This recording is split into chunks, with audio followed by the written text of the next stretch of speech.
kasaysayan ng panahon. Dahil po sa mundong ito na galit sa Kristyanismo.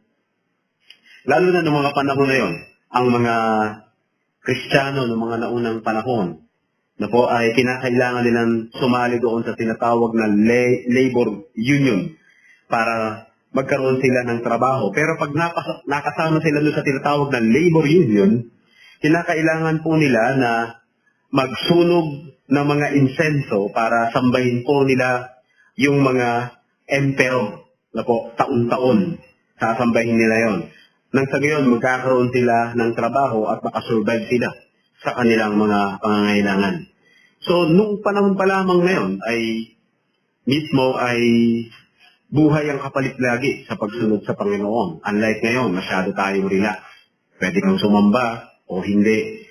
Pero noon, para mabuhay ka, ang kapalit noon, pananampalataya mo. Pero lagi namang umiikot yung panahon at hindi malayong darating at darating din ang iglesia sa ganung matitinding mga pagsubok. Kaya ang panahon ng paghahanda para tayo ay lalong matuto ngayon yun. Gaya ng narinig natin kanina. Now, nakita natin ito mga kapatid.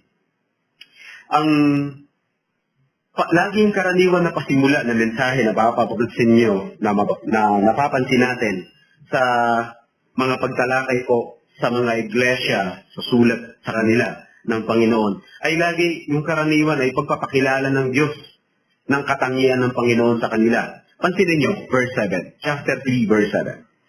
At sa anghel ng iglesia sa Philadelphia ay isulat mo ang mga bagay na ito, ang sinasabi ng banal ng totoo na may susi ni David na nagbubukas at hindi maisasara ng sinuman na nagsasara at walang makapagbubukas. Ayan yung isang unang kagad na katangian na mababasa natin sa pambungad na sulat na po para doon sa iglesia sa Philadelphia. Nasabi ko na sa inyo kung nasaan ang mga iglesia ito nung panahon na yon na nagsama-sama sila halos sa tinatawag na Asia Minor, malapit sa Mediterranean Sea. At ganoon din mga kapatid, dito natin makikita na ang iglesia rin ito ay composed din po ito ng maraming mga Hudyo at Gentile na po ang iglesyang ito. Na kung saan, isa rin po ito sa sinulatan din po ni John noong panahon po ng AD 96. Na po, yan yung panahon na yun. Medyo matagal na panahon na yun. Okay. So, dito mga kapatid, ilang bagay ang makikita natin dito ay halos 5.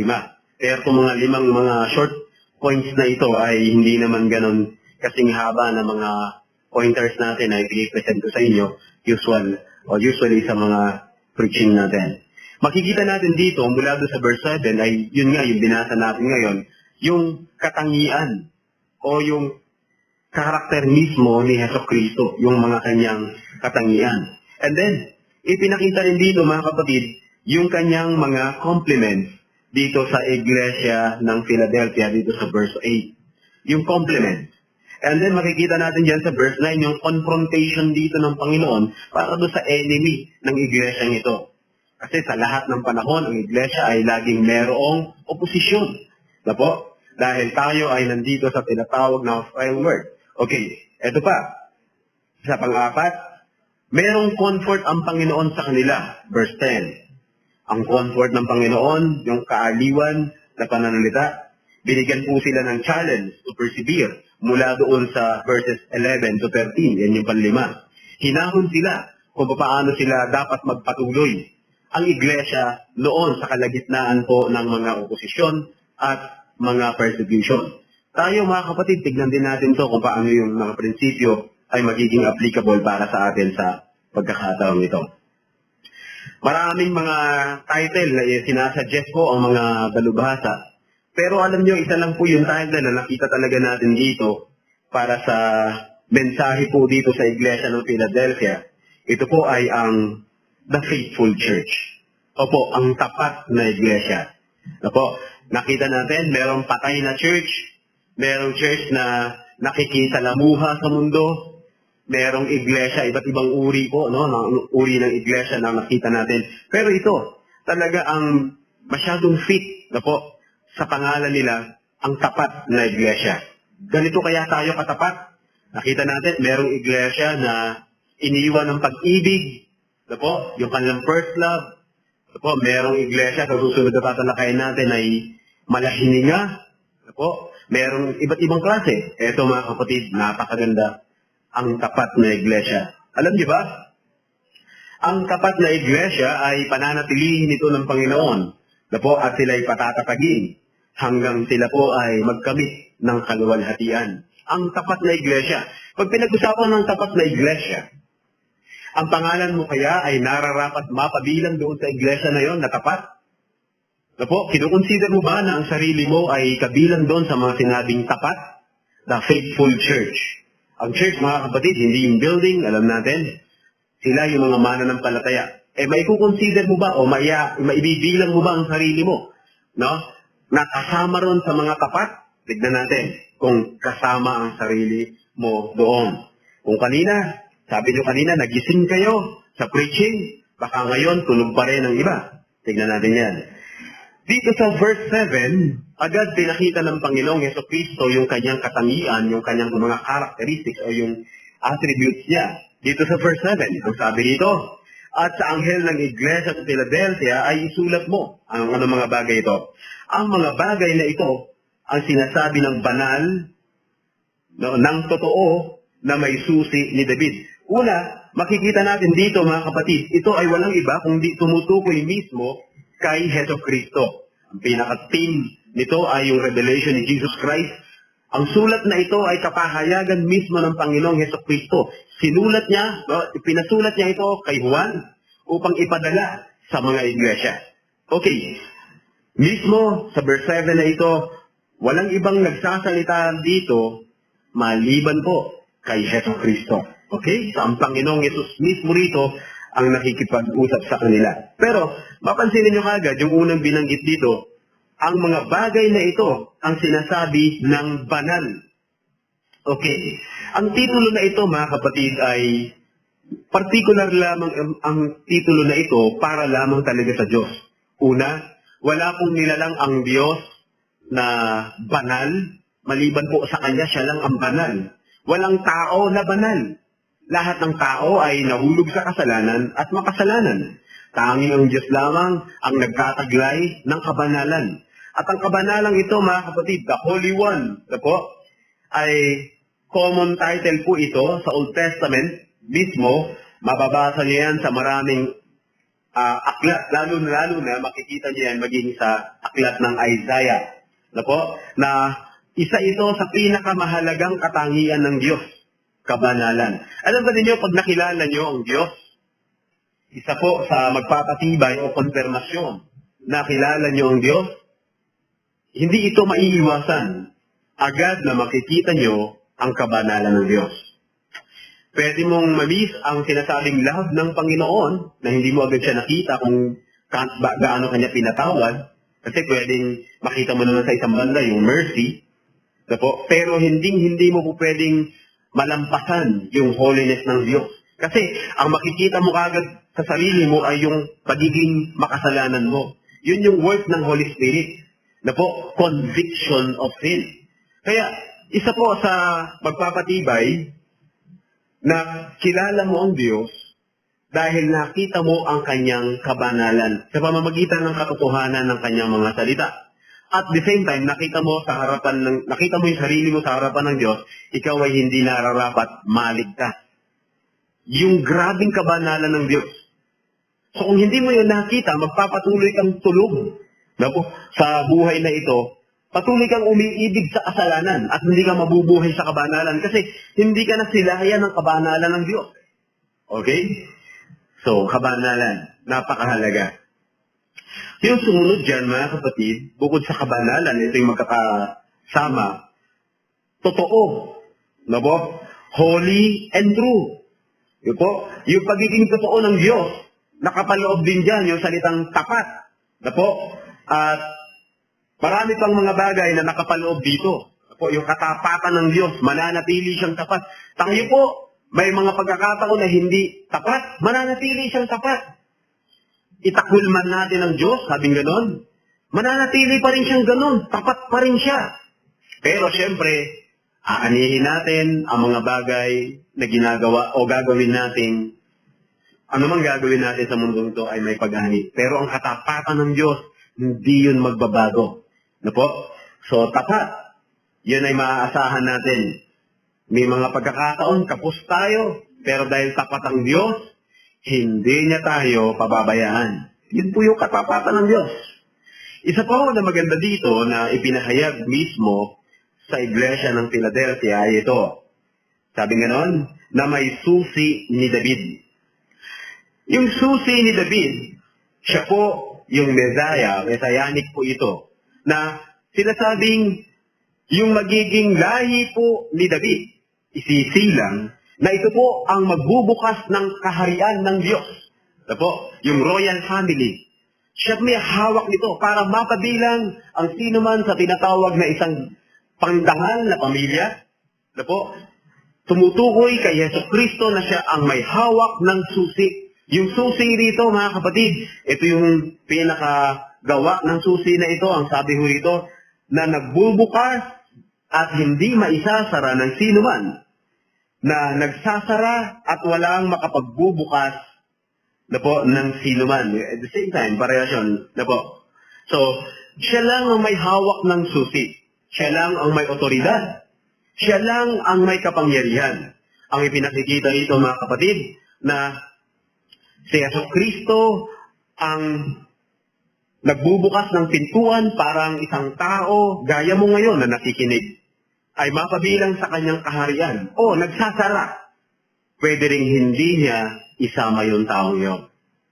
Di ba lalo tayo magpapakumbaba kung all authority na po is in Him, na makikita natin wala pala sa atin. All authority, mga kapatid, ay nasa Panginoon.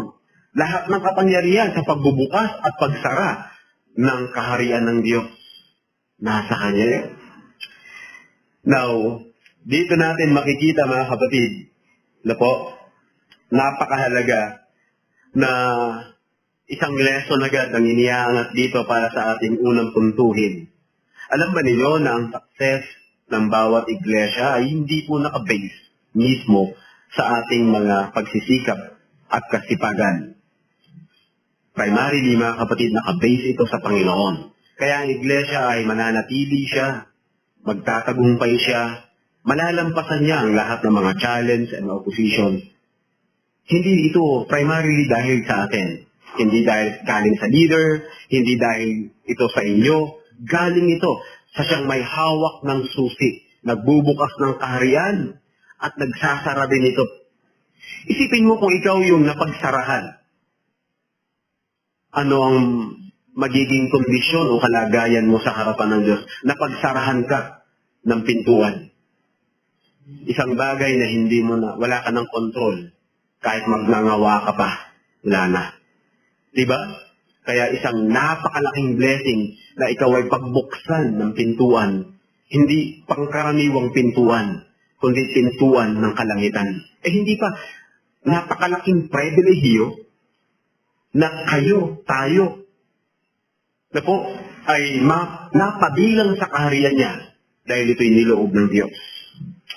At yun yung pinaka-garantiya natin para managumpay sa buhay natin sa mundong ito na puno ng mga salimuot. Now, tignan natin kung bakit binigay ng Panginoong Jesucristo ang ganitong katangian niya sa iglesyang ito ay mapapansin natin sa verse 8. Ito po kasi yung kanyang complement sa verse 8. Tignan natin. Alam ko ang iyong mga gawa. Tingnan mo, inilagay ko sa harapan mo ang isang pintong bukas na hindi maisasara ng sinuman. Alam kong ikaw ay may kaunting kapangyarihan, ngunit tinupad mo ang aking salita at hindi mo itinakwil ang aking pangalan. Ito yung compliment ng Diyos o ng Panginoon sa kanila. Ano ito? Yung kanilang katapatan. Yung kanilang katapatan, agad sinabi rito ng Panginoon, na po, alam ko ang iyong mga gawa. Ang Panginoong Jesus mismo, sa lahat ng iglesia, sa lahat ng panahon, at sa lahat ng lugar. Ang kanyang iglesia na nakatayo sa kanyang ibanghelyo, ang batid ng Panginoon, ang bawat kahinaan, kalakasan, at kapurihan ng mga iglesia ngayon. Tayo, ano kaya ang kapurihan natin sa harapan ng Diyos? Masasabi kaya na tayo ay tapat? Masasabi kaya na ang iglesia ng CRC ay mayroong pag-ibig? Masasabi kaya ang iglesia ng CRC sa harapan ng Diyos ay iglesyang kapuri-puri sa paningin ng Diyos? O masasabi kaya ang iglesia ng CRC ay mga tulog sa harapan ng Diyos? Tulog. Opo. Spiritual man o physical, tulog. Hindi maganda. Ano kayang klaseng church tayo? Ikaw, bilang dumadalo sa bawat araw, miyembro ka man o hindi, anong klaseng mananambahan ka sa harapan ng Diyos? Now, ito yung sinabi, alam ko ang iyong mga gawa. Ang kasunod nito, na po, kung bakit sinabi ng Panginoon sa kanila, tignan mo, inilagay ko sa harapan mo ang isang pintong buka. Bago yan, pero ito muna kasi naging consequence, naging bunga eh. Opo, na hindi maisasara ng sino man, alam kong ikaw ay may kaunting kapangyarihan. Bakit kaya yun nangyari? Tignan muna natin to, yung naging dahilan. Sabi nga naman, ngunit tinupad mo ang aking salita at hindi mo itinakwil ang aking pangalan. Yung katapatan ng iglesia nito. Now, mga kapatid, dito natin makikita yung salita ng Diyos na natili yon sa kanilang mga buhay sa papanong paraan. Sa ating introduction, binanggit ko na kanina sa inyo, na po, yung mga iglesia sa unang panahon ay humarap sa mga matitinding challenge. At isa nga doon mga kapatid, para yung kanilang ikabubuhay, masustentuhan ang kanilang pangangailangan, kailangan nilang umanib sa labor union na tinatawag. At yung labor union na yon, mga kapatid, lahat sila ay naghahandog ng pagsamba kay Caesar, doon sa emperor. Pero bukod pa dyan, meron pong mga nagpe-persecute sa kanila, mapapansin nyo yon doon sa verse na kasunod. Tignan natin. Verse 9. Ibinibigay ko sa mga sinagoga ni Satanas na nagsasabing sila'y mga Hudyo at sila'y hindi, kundi nagsisinungaling. Sila'y aking papupuntahin at pasasambahin sa harap ng iyong mga paa at malalaman nilang ikaw ay aking inibig. Ayan yung makikita natin dyan. Ang mismong pumepersecute sa kanila, bukod dun po sa government, isa po sa matinding nagpe-persecute sa kanila ay yung kanilang mga kababayan. Akala, nagsasabing sila yung mga Hudyo kasi yung mga Hudyo, kiniklaim nila na sila yung mga bayan ng Diyos. Na nasa kanila ang kaligtasan, nasa kanila ang tipan, nasa kanila ang pangako ng Diyos.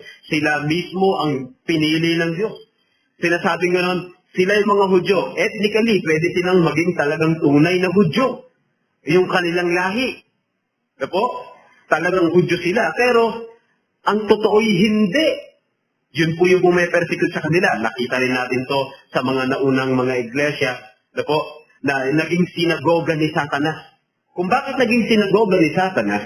Kasi po, ito po yung mga umaatake laban po sa pananampalataya. Yan ang trabaho ni Satanas eh. Atakihin yung mga mananampalataya, yung mga tagasunod ng Panginoong Yesus. Makikita niyo yan sa chapter 12. Na yung the old dragon, inatake niya yung mga seeds na po, ng women. Na kung saan makikita natin, nagre-represent yun sa isang iglesia. Na po, ang trabaho ni Satanas. Kaya sinagoga ni Satanas. Yan ang pagkabanggit sa kanila. So aside from the government, mismo yung kanilang mga fellow men and fellow citizens na po doon sa pagiging Hudyo, yun ang mga nagpapahirap sa kanila. Pero, bagamat ang mga pahirap na ginawa sa kanila para i-renounce nila si Christ, kasi ang mga Hudyo, primarily ayaw nila kay Christ. Na po, talaga nire-renounce nila si Christ. Sa kanila, mga kapatid, gano'n ang kinachallenge sa kanila. I-deny din nila si Christ. Pinapa-deny sa kanila. Pero hindi nila ginawa. Nanatili sila sa katapatan. Tingnan niyo, buhay ang kapalit. kabuhayan ng kapalit. Dito nyo makikita ang tunay na pananampalataya ay higit nating papahalagahan ng lubos kaysa sa pagkain natin. Kahit tayo hindi bigyan ng pagkain na panglamang sikmura natin, hindi natin i-deny si Christ, hindi natin ipagpapalit. Yan ang tunay na mga mananampalataya. Hindi ho tayo makikipag-compromise kung kayo may nagtatrabaho, ano man ang trabaho nyo. Hindi nyo hahangarin tumaas ang inyong posisyon. Samantala, ang inyong pananampalataya naman ay wala, sira. Hindi nyo hahangarin yun. Hahayaan nyo na kayo alipustahin. Mananatili kayong tapat doon. Hindi nyo ipagpapalit ang pananampalataya kay Kristo. Kahit yung posisyon na nasa inyo ay napakaliit lang sa tingin nyo. Pero ang pinapahalagahan nyo kasi doon, una, yung relasyon nyo sa Panginoon. Pangalawa, yung dignidad nyo. Nagiging tapat kayo ron kung ano yung pinagkatiwala sa iyo ng Panginoon. Yan yung mga tunay na mananampalataya. Mananatili silang tapat at hindi nila i-deny, ipagkakaila ang pangalan ng Panginoong Jesucristo. So, nakita natin na bawat paggawa natin dito sa buhay na ito, kahit walang taong nakapupuna, merong Diyos na nakamasid, na kailangan nating manatiling tapat.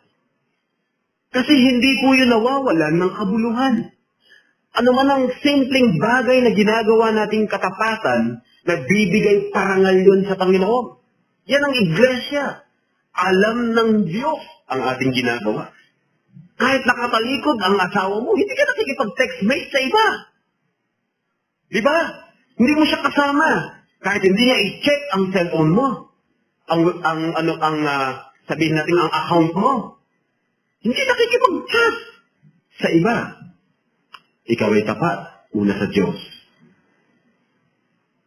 Yan ang mga tunay na tapat na mananampalataya. Ang iglesia ba natin? Kayo ba bilang kabilang sa iglesia nito? Tapat ba kayo? Sa anong aspeto ng buhay niyo na kayo sinusubok ang inyong katapatan? Napakahalagang issue niyan. Tignan ninyo ang naging resulta doon sa verse 8. Ang sabing ganon? Sabing ganon? Tingnan mo, inilagay ko sa harapan mo ang isang pintong bukas at hindi maisasara ng sino man. Alam kong ikaw ay may kaunting kapangyarihan. Kung pintong bukas. Ito naman po ay makikita natin. Ano yung pintong bukas dito? Yung pintong bukas, yun po yung privilege po sa iglesia para sa Philadelphia na anumang oras lumapit sila sa Diyos in times of need. Para sa tulong, anumang klaseng tulong, anytime, nandun yun. Minsan, alam niyo mga kapatid, marami tayong pinag-pray, pero hindi nangyayari. Ang tanong, bukas ba ang pinto ng langit sa'yo? Pero sa isang banda, hindi na naman po pwedeng maging batihan na kung mo tinutugon ng prayer mo, sinasabi mo nang ikaw ay bukas ang langit sa'yo. Hindi naman gano'n. Pero minsan, balik ka rin natin. Hindi lahat binibigay ng Diyos. Bagamat eto na yun dapat eto na, bigay na sa'yo dapat Pero bakit hindi may bigay-bigay? Baka naman kasi siguro, may problema rin tayo sa buhay Kristiyano natin. Hindi tayo tapat sa Diyos. Mga kapatid, yung pintong bukas dito, napaka-inam ito na makita natin na ang Diyos yung kanyang attention. Pag pinag-usapan ng komunikasyon, bukas na komunikasyon. Pag pinag-usapan po ang tahanan, bukas na tahanan para sa'yo. Yun yun Pwede kang lumapit anytime. Welcome ka. Diba? Pero pag ikaw ay pinagsasarahan ng pinto, pinaalis, itinataboy, madadama mo yun. Na kahit parang tumatawag ka sa Panginoon, wala.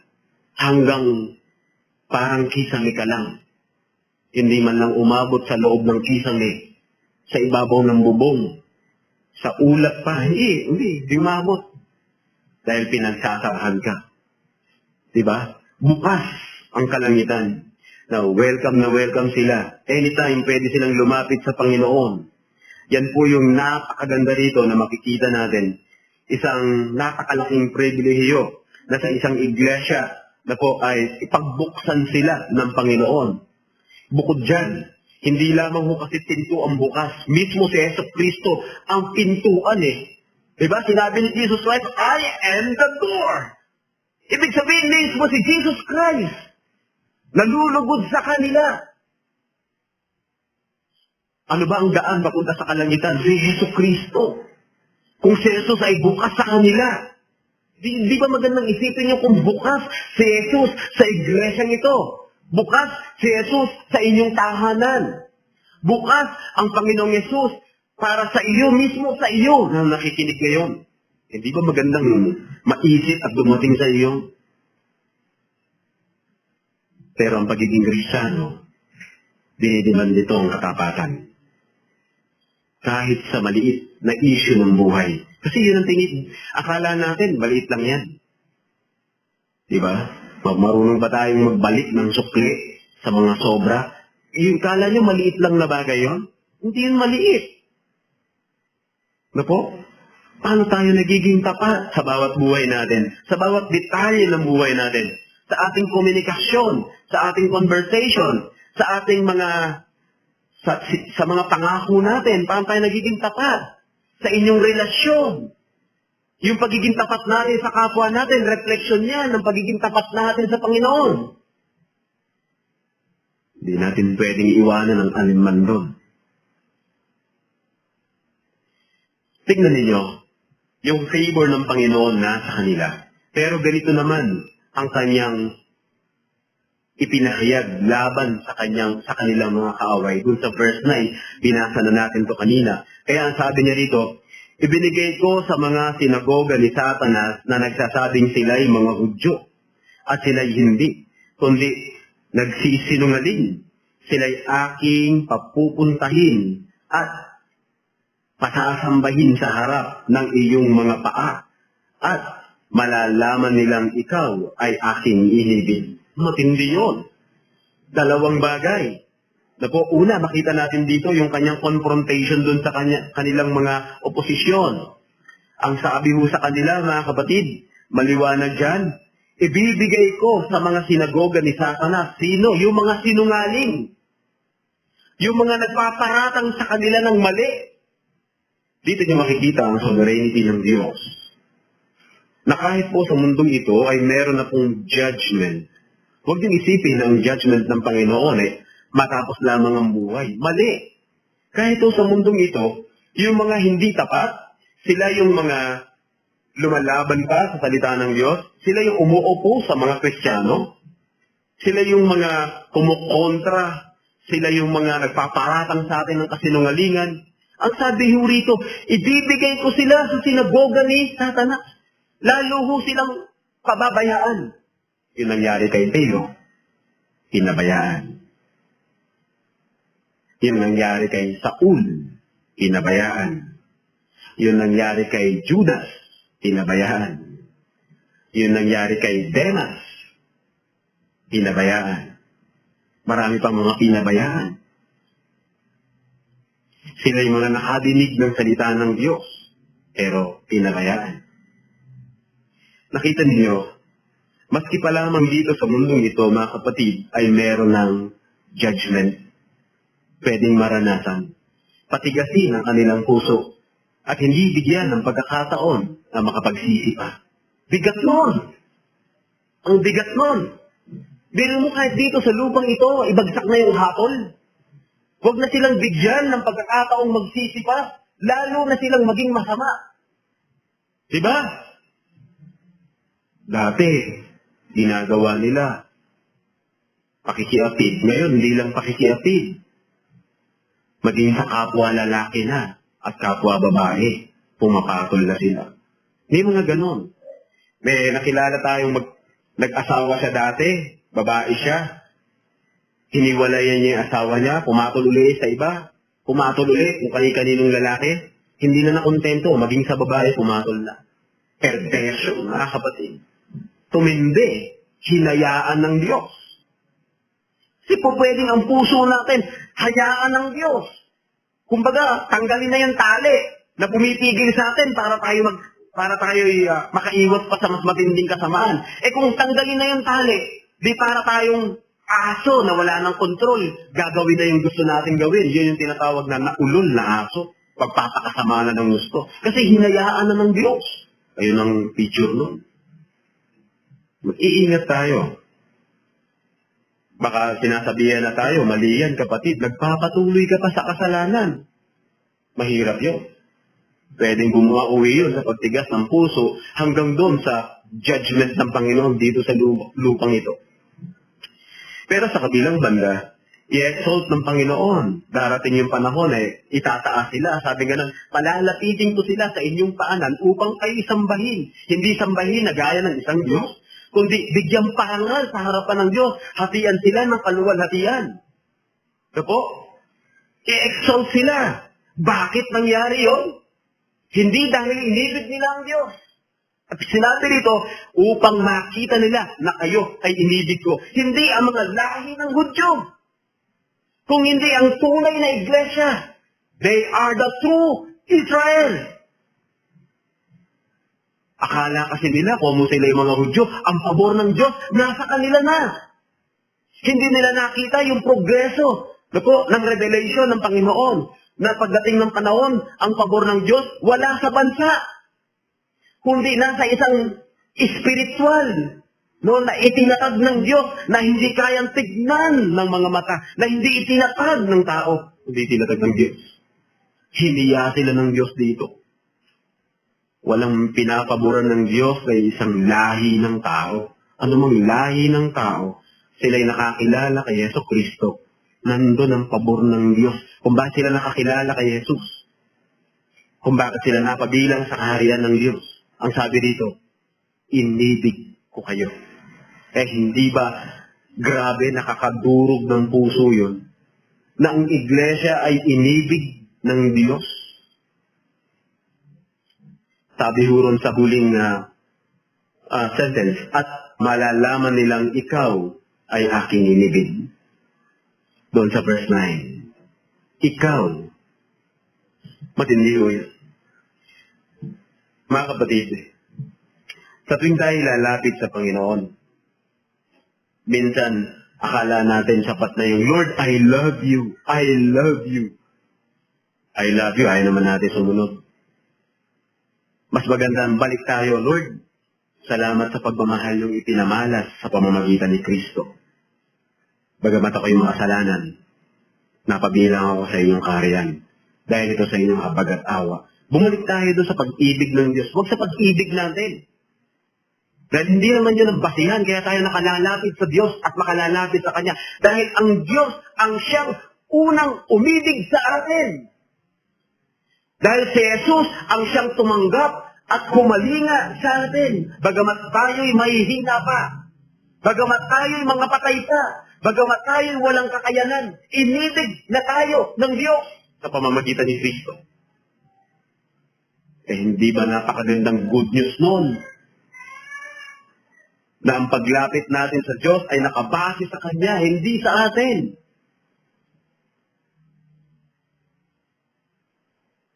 Hindi lamang tayo basta iniligtas ng Diyos ang iglesia. Darating ang panahon, paparangalan ng Diyos ang iglesia. At makikita ng lahat ng mga taong tumatanggi kay Kristo kung sino ang tunay na church. Ikaw ba ay kabilang doon sa tunay na church na yon? Ikaw ba ay kabilang doon sa tapat na church na yon na tinawag ng Panginoon? Ikaw ba ay isa doon? Masasabi mo ba sa harapan ng Diyos, Lord, thank you. O ngayon, nasasabi mo sa harapan ng Diyos, Lord, sorry. Kung manatili ka sa pagsasorry na yan, inabot ka ng Diyos. Sorry ka din. Dapat hindi ka manatili at mabuhay sa sorry. Dapat mamumutawi sa bibig mo, Lord, thank you. Dahil nagbago ka na, nagising ka na. Kung na lang mababanggit ang biyaya ng Diyos, ang laging mangingibabaw siya, sorry Lord, sorry. Sunod, sorry ka talaga. Wala nang panahon para mag-sorry. Ngayon yung panahon na dapat na-enjoy mo na yung biyaya ng Diyos at nabubuhay ka sa gratitude, yung pagpapasalamat. Meron po kasi sa Biblia, lagi pong nagsosorry. Pero hindi po nababago. Repent ng repent. Pero walang changes. Marami yun. Isa dyan, si Pero. Sabi ni Pero, patawad, talagang nagkasala ako. Nagkasala ako sa Diyos na lumalang ng langit at lupa. Sa Diyos ng Israel, nagkasala ako. Pero pagdating nun, pakikita ko kung sino ko! Ayun na naman. Umarya na naman ang pagkademonyo. Kasi iba talaga ang puso. Huwag naman puro sorry. Dapat mabuhay na tayo sa pagpapasalamat sa Diyos. Pero kung nararapat mag-sorry, tama lang yun. Pero kung doon ka lang, may malaking nawawala sa'yo. Dapat nagpapasalamat ka sa Diyos. Na-enjoy mo na ang buhay Kristiyano mo. Dahil bukas na ang kalangitan para sa'yo. Kaya rito, nabubuhay ka na sa isang maayos na relasyon ng pagiging anak at magulang. Tingnan nyo. Iba-iba po ang estado ng relasyon natin sa mundong to. Sa mag-asawa, walang maihahalin tulad. Talagang ang mag-asawa ay hindi pwedeng alin tulad sa anak, sa kaibigan, ibang mag-asawa. Sa relasyon ng mag-ama o mag-ina, walang maihahalin tulad to. Hindi po pwede magkaibigan lang, higit pa kasi doon. Hindi po pwede ang mag-asawa. Iba-iba estado, pero lahat sila intimate. Itinuring tayo bilang kanyang mapapangasawa. Dahil bakit nililis tayo, dinamitan tayo, pinabanal tayo. At ngayon, tayo kanyang mga anak. Anytime, pwedeng makalapit sa Diyos. Ganun ba? Ganun ba ang inyong mga anak sa inyo? Nakakalapit sa inyo ang inyong mga anak anytime. Sana, ganun ang ating mga anak. Ganun po ang Panginoon sa atin. Dapat nabubuhay tayo sa maayos na relasyon sa harapan ng Diyos. Tignan ninyo, hindi pa lang yan. May comfort ang Panginoon sa kanila. Verse 10. Sabi mo rito, sapagkat tinupad mo ang salita ng aking pagtitiis. Ikaw naman ay aking iingatan sa oras ng pagsubok na darating sa buong daigdig upang subukin ang mga naninirahan sa ibabaw ng lupa. Matinding prophecy yan. Pero ito'y may comfort na agad na binigay. May paparating, may warning na kapaloob, pero nauna ang comfort. Ang sabi mo rito, sapagkat tinupad mo ang salita ng aking pagtitiis. Tinupad. Ito yung pagiging tapat ng iglesyang ito ng Philadelphia. Sila'y naging tapat sa Panginoon. Bahagi ng kanilang pagiging tapat. Tinupad nila ang salita ng Diyos. They obey the Lord, His command.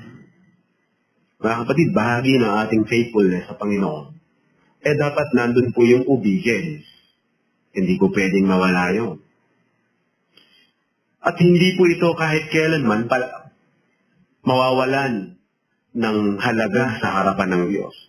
Posibleng ngayon, nagpapatuloy pa lamang tayo sa mundong ito, pero gaya ng nadinig natin habang papalapit ang pagbabalik ng Panginoon, bago siya, ultimo bumalik.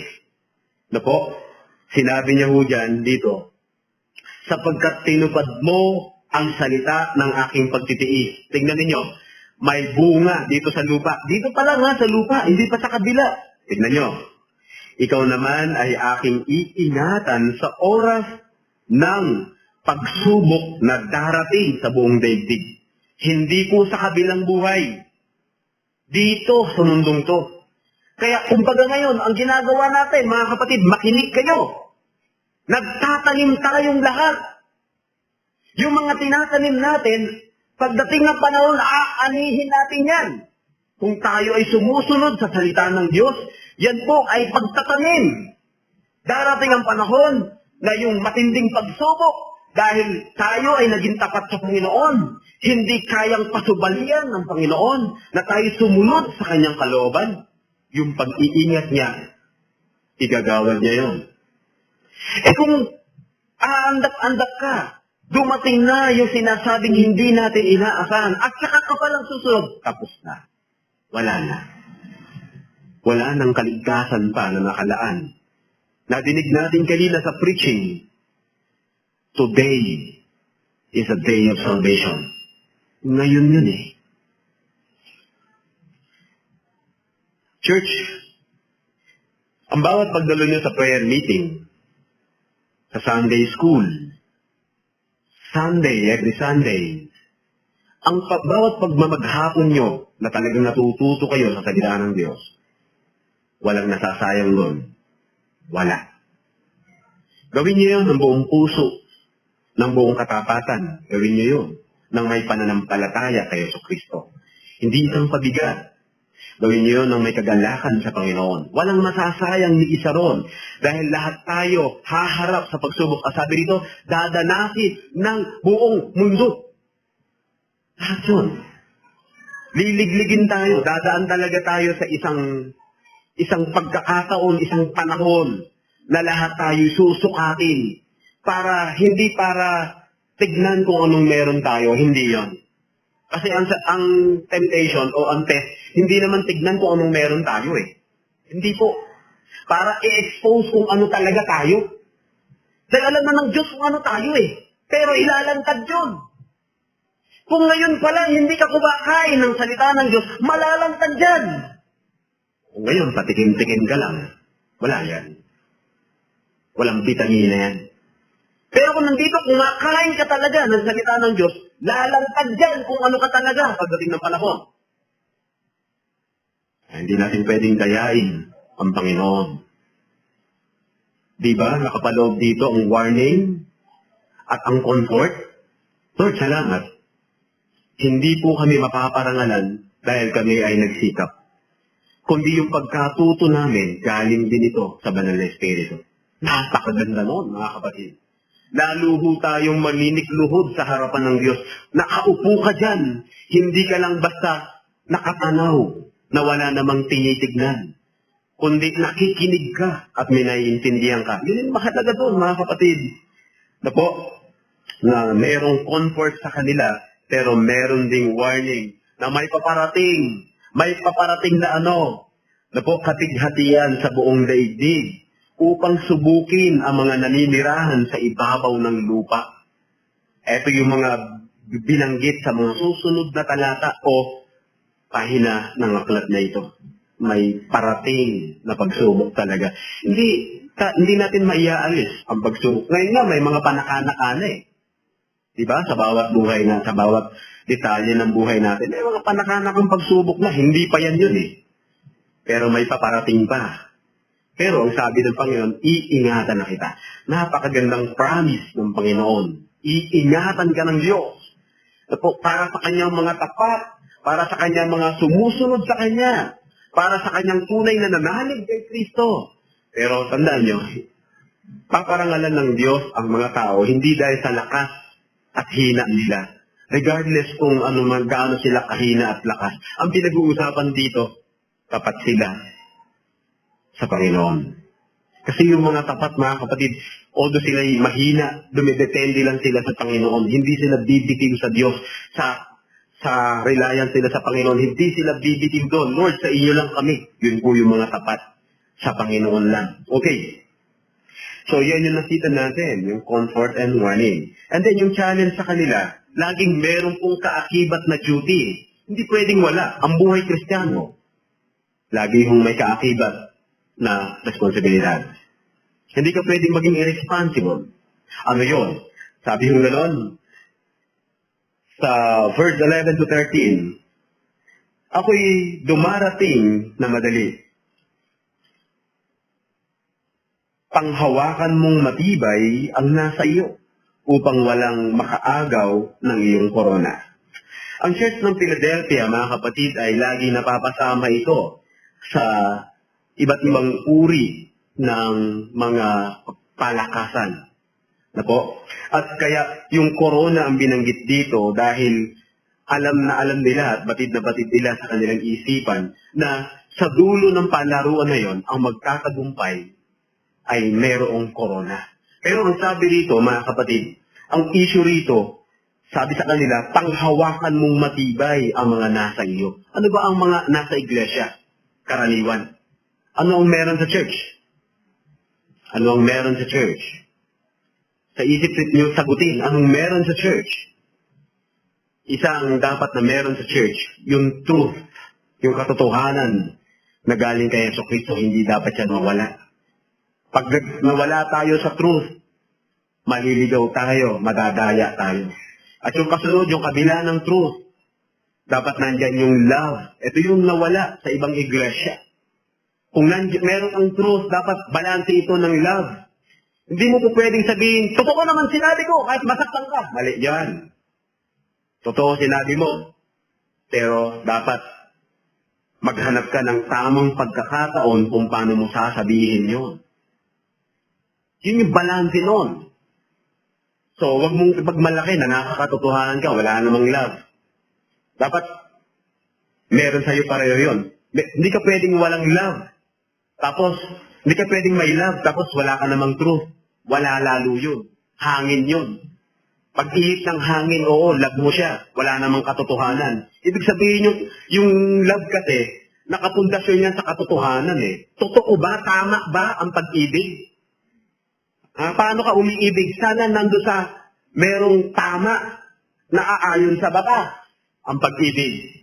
Merong pamantayan. Yan po yung makikita natin.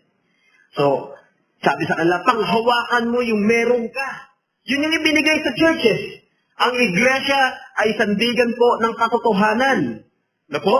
Yung katotohanan ibinigay sa church yun. Mula pa noon hanggang ngayon. At yung pag-ibig, bunga ng Santong Espiritu yun. Di pwedeng mawala. So ito, hold fast mga kapatid. Sabi sa kanila, na ito yung kung paano sila humawak dito, yakap, buong ang nila kamay. Hindi lamang po grip ng mga palad, kundi mismo yung kanilang mga braso, iyakap na nila. Hold fast. So sabi pa kung gano'n, dito, para wala makaagaw, hindi po yung So pinakikita nito kung paano sila dapat maging masigasig. Sabi pa, 12, ang magtatagumpay ay gagawin kong haligi sa templo ng aking Diyos. Usapin po ito ng merong laban. Sa buhay espiritual ay laging may laban. Pero yung challenge na magpatuloy sila dahil merong laban. So kung kayo ay merong mga challenge sa buhay, hindi kayo dapat nanlulumo, nalulungkot, bigat na bigat, at nagpapakita ng parang Biyernes Santo ang mukha. Ba't ka nagkakaganyan? May trials ako. Ba't ganyan ang mukha mo? Bigat na bigat ako. Pasan ko ang buong mundo. Hindi dapat ganun eh. Kasi yung challenge, normal yan na darating sa buhay Kristiyano. Magsaya ka. Dahil alam mo, pag napagtagumpayan mo yan sa tulong ng Diyos, isa ka sa sinasabi ni Santiago na mapalad. Kung wala kang challenge, doon ka dapat magtaka. Wala man lang ka-challenge sa buhay ko. Takang-taka ako. Alam nyo, dapat lumago na tayo sa pagharap sa mga challenge ng buhay. Hindi kami exempted sa mga challenge bilang mga tagapagturo. Pero kung paano kami humaharap sa challenge, lumuluhod kami sa Panginoon. Hindi namin yung sinasabi sa inyo. Kung kayo, paano kayo humarap sa challenge? At di nyo yung sabihin sa amin, sabihin nyo sa Panginoon. Pero kung kailangan nyo i-share, okay, go. Fine, share nyo. Pero huwag nyo na ipahalata. Bigat na bigat ako. Hindi nyo kailangan yun. Lumago na tayo sa pagharap sa mga challenge ng buhay. Iluhod nyo yan sa Diyos. Sapat na ibinigay mo yan sa Panginoon. May pagsubok. May mga mananagumpay. Ang mga mananagumpay, sila yung mga tapat. Sila yung mga sumusunod sa Panginoon. Tapat. Hindi kasi ito usapin lang ng karunungan. Hindi na sila'y tapat. Sila'y gagawin kong haligi sa templo ng aking Diyos. Parangal sa kabila. Kasama sila sa tahanan ng Diyos. haligi at hindi na siya lalabas pa roon. Ito pa isa, isusulat ko sa kanya ang pangalan ng aking Diyos at ang pangalan ng lungsod ng aking Diyos, ang bagong Jerusalem na bumababa buwat sa langit mula sa aking Diyos, at ang aking sariling bagong pangalan. 3 pangalan. Ito, hindi natin lubos maipaliliwanag ng gusto kung paano ito gagawin ng Diyos. Pero ang simple lamang dito, mga kapatid, tayo ay mapapabilang sa pamilya ng Diyos sa pangwalang hanggan at tayo ay magiging kasama ng Diyos, mabubuhay sa Kanya, magpawalang hanggan, nakasama siya, na nandoon yung pagiging tinatawag na intimate bilang pamilya ng Diyos. Yun ang pinaka-intimate na relasyon, pamilya. Kasama tayo ng Diyos. Meron tayong bagong pangalan. Ito yung nakita natin ng mga naunang preaching natin. Na ang pangalan na yun ay sa atin lang ibibigay. At yung bagong pangalan ng Diyos na itatawag natin sa Kanya. Ano kaya yun? May mga bagay na hindi pa nahayag na yun. Mahahayag pa lamang sa susunod na panahon. Hindi ba napaka-inang isipin, mga kapatid, na ngayon nabubuhay tayo sa pananampalataya, ay meron pang mga lalong mga mahahayag na bagay, misteryong bagay na salita niya, na po naayon sa kanya mga salita.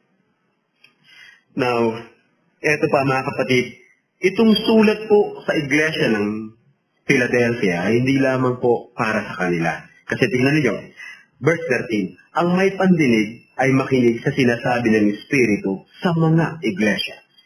Para sa 7 iglesia, sa mga iglesia sa susunod na panahon, maging sa panahon natin. May pandinig, makinig. Isa sa pinakamahalagang susi, nakikinig ng salita ng Diyos.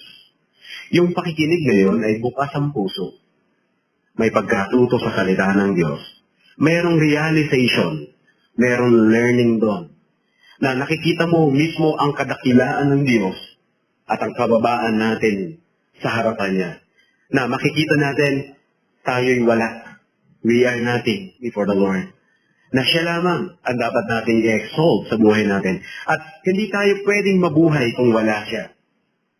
Higit siya sa pagkain, higit siya sa trabaho, higit siya sa sinumang tao, higit ang Panginoon. Ganon ang buhay Kristiyano.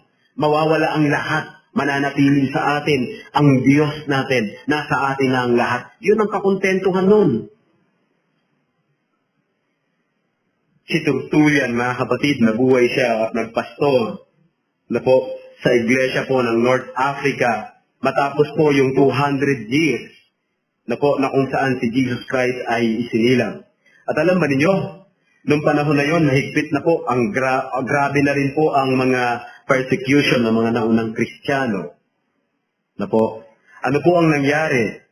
Meron pong mga grupo ng mga Kristiyano doon, ang sabi nila ganito, kami ay pupunta sa ganitong lugar para magsunog ng insenso at maghahandog kami doon sa paganong Diyos. Grupo raw ito ng mga Kristiyano na isa sa mga kanyang tinuturuan. Ang sabi niya, bakit niyo gagawin yon? Upang kami ay makapagtrabaho. Bakit? Niyo kailangan magtrabaho para kami ay may pambili ng pagkain. Bakit kailangan niyong kumain? Para kami ay mabuhay. At bakit kailangan niyong mabuhay? Hindi sila makasagot. Kapos sila sa pangunawa ng kahulugan ng buhay. Biriin niyo, hinahamon nila yung kanilang leader na gagawin nila yon. Pero hindi nila lubos naintindihan ang tunay na kahulugan ng buhay. Bakit sila nabubuhay? At para sa kanila, trabaho, kumain, mabuhay. Trabaho, kumain, mabuhay. Ganun ka ba? Sabi ni Tertullian, huwag niyong gawin yan. Hindi kayo nabubuhay para lang kumain. Nabubuhay kayo para maging tapat sa Diyos. Kung kayo ay mga tunay na mananampalataya. Yan ang malaking usapin sa buhay. Mga kapatid, kung ikaw ay nabubuhay, hindi para sa tiyan mo, panlaman sa tiyan. Kung ikaw ay nabubuhay, hindi para sa pleasure mo. Kung ikaw ay nabubuhay, hindi para sa enjoyment lamang sa pangmundong ito. Kung ikaw ay nabubuhay na para sa Panginoon, kahit wala ang mga bagay sa paligid mo, magpapatuloy ang buhay. Pipiliin mo, iiwanan mo yung mga bagay na sa tingin mo nakapagbibigay ng sandaling pleasure o kasiyahan, nalalabag naman at sasalungat sa pamantayan ng salita ng Diyos. Mananatili kang tapat. Yun ang buhay Kristiyano. Pananatiling tapat. Kaya ka nabubuhay, hindi para sa iyo, kundi para sa Diyos na nagligtas sa iyo. Yun ka ba? Ikaw ba yun?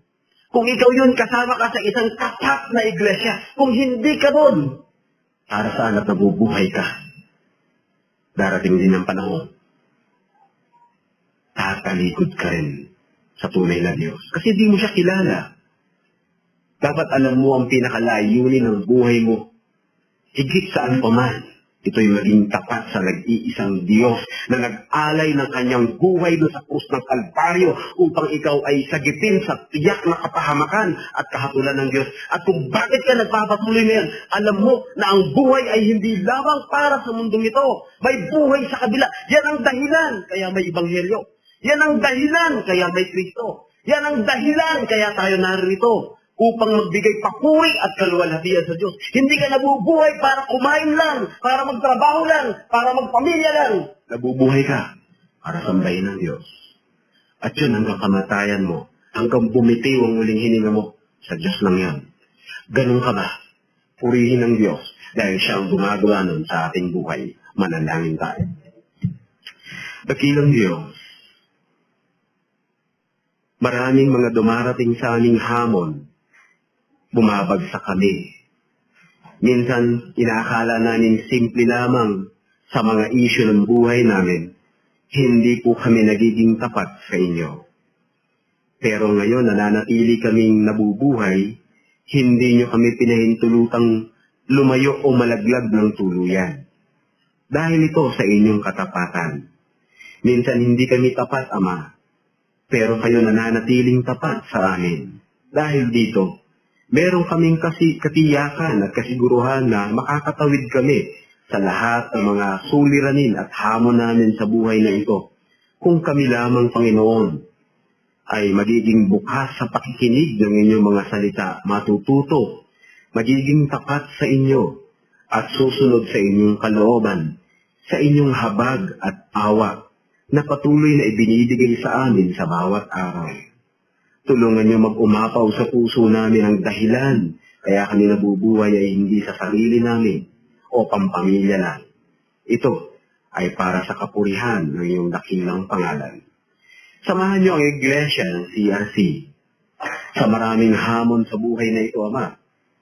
Sa panahong ito at mga darating pa, wala ni isa man sa aming malaglag pa sa kasalanan at magbalik sa mundo.